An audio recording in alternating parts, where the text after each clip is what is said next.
Happy Monday, everybody. It's Denise from Dobby Books, and welcome back. So today I want to do a brief show and tell, if you will. I have a couple of new books from Princeton University Press from that 50% off sale, and I just want to give you a little snippet of progress that I'm making on my current reads. So first, let's get through the current reads. I'm still working on Dan Brown's first of 5 books in the Da Vinci series, Angels and Demons. They have now gone, as from the last one, as I explained, the Illuminati are sworn enemies of the Vatican, and they are promising to destroy the Vatican on the very night that the cardinals will be electing a new pope. So the two main characters here, Robert and his companion Victoria, are trying to find out where they're going to be killing four cardinals during that night, and they need to find out the locations of each one of those killings. The secret message to that is hidden somewhere in the Vatican archives, an impossible place to get to. But because of the urgent situation, the priest that's in charge of everything while the cardinals are locked in the Sistine Chapel to elect the new pope, he's the one in charge during that time. He allows these two individuals to go into the Vatican archives. There's nobody there, to try to find the location of these 6 churches that these 4 cardinals, who are the 4 primary candidates to be the next pope. This is another reason why it's so urgent, so that they can try to be one step ahead of the assassins.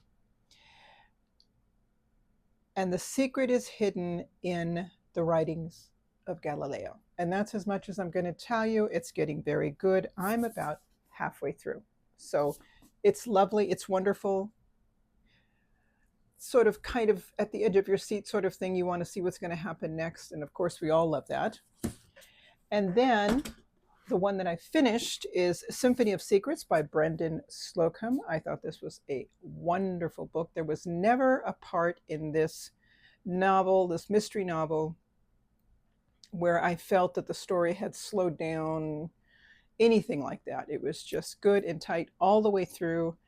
I loved it. And it's basically the story of a professor who teaches music. And he is I guess you could say, a benefactor, if I'm using the right word. There was a foundation of a famous musician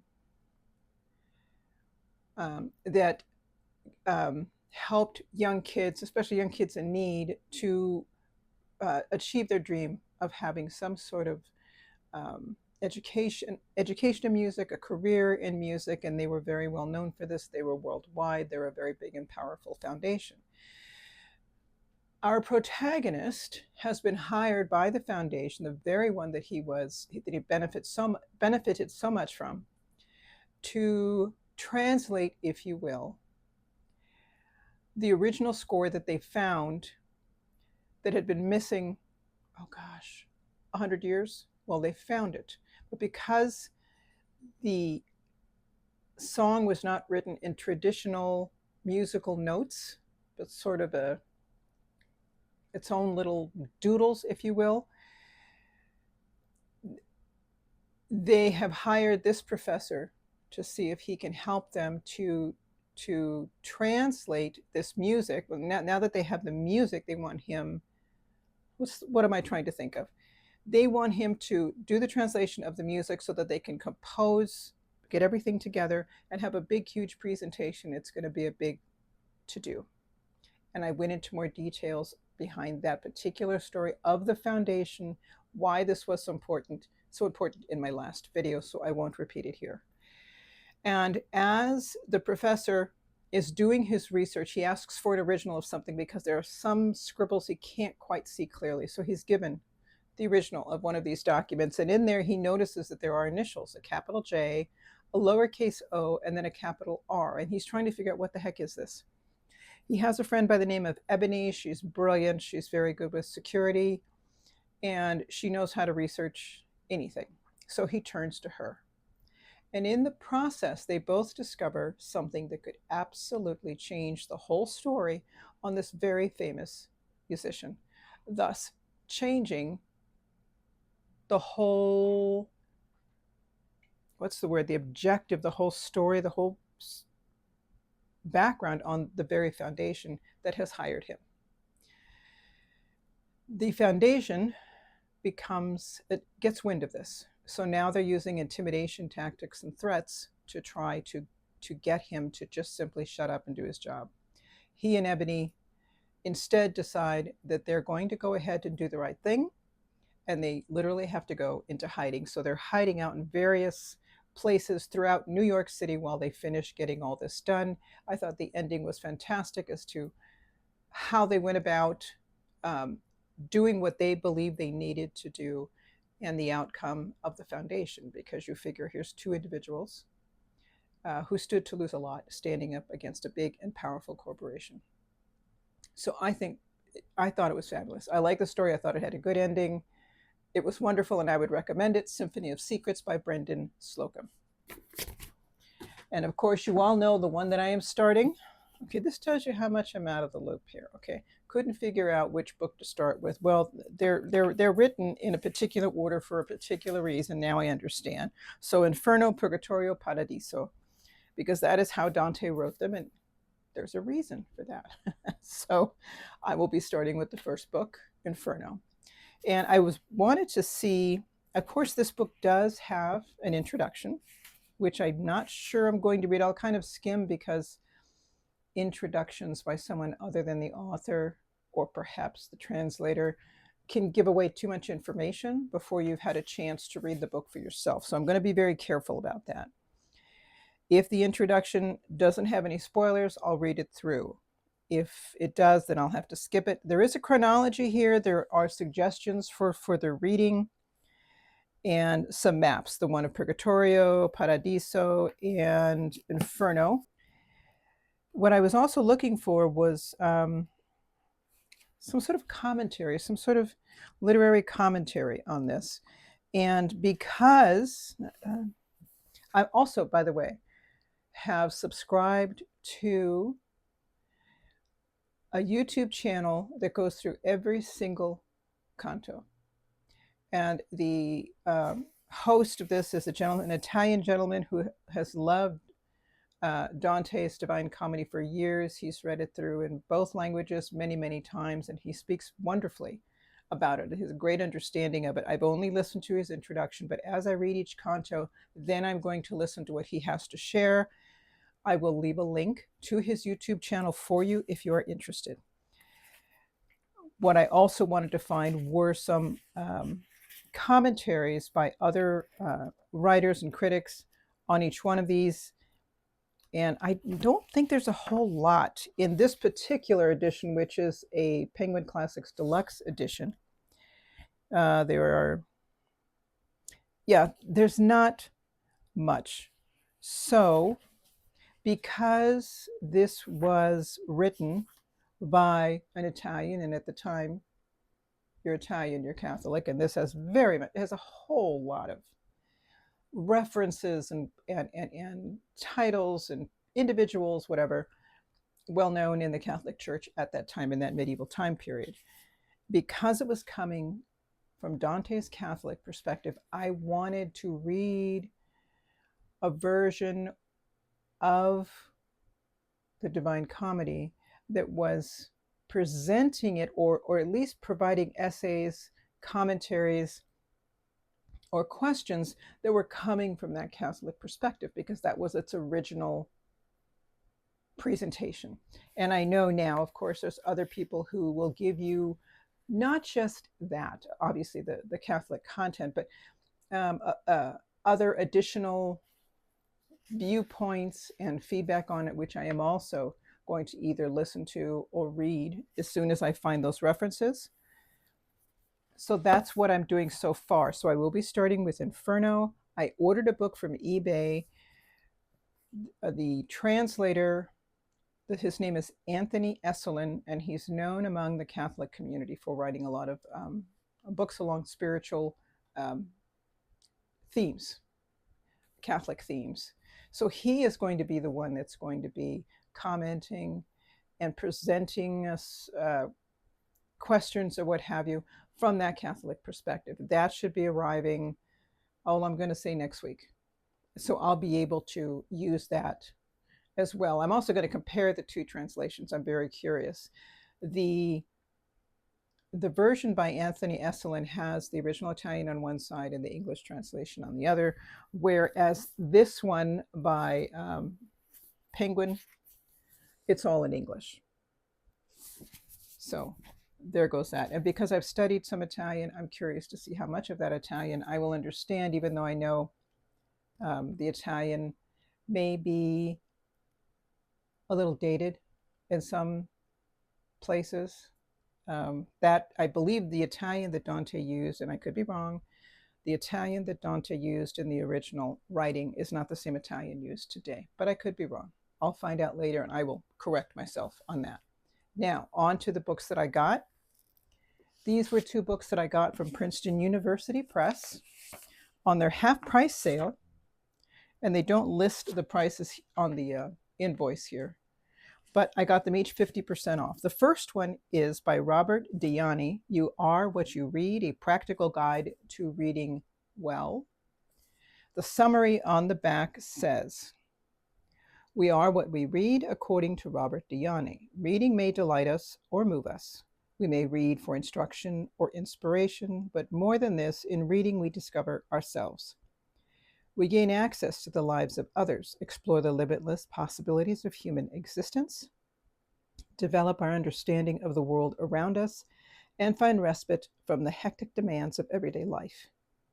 In You Are What You Read, DiYanni provides a practical guide that shows how we can increase the benefits and pleasures of literature, including novels, short stories, and poems, by becoming more skillful and engaged readers. Written in a clear, inviting, and natural style, this is an essential guide for all who want to enrich their reading and their life. And Robert DiYanni is an adjunct professor of humanities at New York University, and his recent books include The Craft of College Teaching, also by Princeton, and Critical Reading Across the Curriculum. And this book is minus the index and references and acknowledgments, and I'll include all the appendices, right? Appendices. It has 203 pages.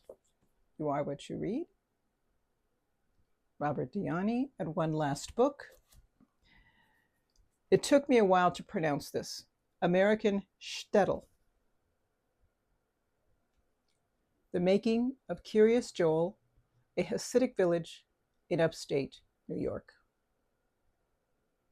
And the reason I got this book is because when I was living in PA, I lived not too far from the part of New York where Curious Joel is located. And I remember when I first heard that word, it sounded like they were saying Curious Joe. It was such a strange word to me. But as time passed, I began to learn a little bit more that this was a Hasidic community. And I worked in a hospital that was in the same location. And there were locals who lived around the village of Curious Joel.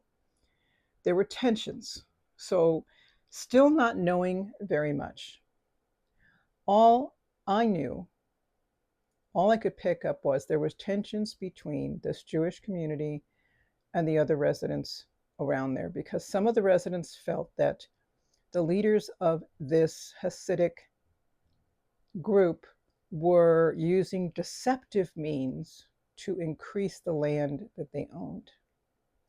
They were trying to, instead of having just a little bit of land, they were trying to buy an entire area so that it would be like a whole, what's the word? I can't think of the word, but when a whole area, the whole circle of the area is owned, now it's like its own town or its own village. And this did cause some resentments among the residents around this Hasidic community. And I never really got to find out the story from both sides. But it was just always in the back of my mind, you know, when did this start? And are the tensions between the two, are they simply the local residents being resentful of the Hasidic community? Were there actual grounds for their accusations that they made against this community? I had interactions with some of the individuals in this community. Very different from me. I grew up in California. There's nothing like that here. You don't see Orthodox Jews at all. If now I see a few, but I'm talking I could count on one hand. Okay. But in New York, of course, back east, it's a larger community. And when I worked at the hospital, I would sometimes be floated over to various units, whoever needed a person to fill in. And in the maternity ward, some of the young women, Hasidics who had just had their babies, let's say it was a Saturday, and they wanted some water, they would press the call bell so I could come to their side table next to their bed and pour them water and hand it to them. And when I asked her, one woman, why she wasn't able to do this for herself, she said, I'm not allowed to. And it didn't ring a bell to me right away until I realized it's Saturday, it's the Sabbath, and they're not allowed to do stuff like this. It was a learning experience. I thought, wow, okay. So they're very, very, what's the word? I want to say strict, but I know there's a better word for that. So the little bits and pieces I was able to gather about the individuals in this Hasidic community still wasn't enough to fill in those gaps that I had. And then I saw this book in the catalog and I thought, okay, I think I'm going to be able to learn a little history about this community and see what's going on. So it's not something I think anybody I know would be interested in, but it's going to answer some questions for me. And this book is, including just with the epilogue at the end, is 396 pages. It's a little bit thicker, but definitely very doable. And on the back, the blurb says, this is the winner of the National Jewish Book Award in American Jewish Studies, a New Yorker Best Books of the Year. How a group of Hasidic Jews established its own local government on American soil.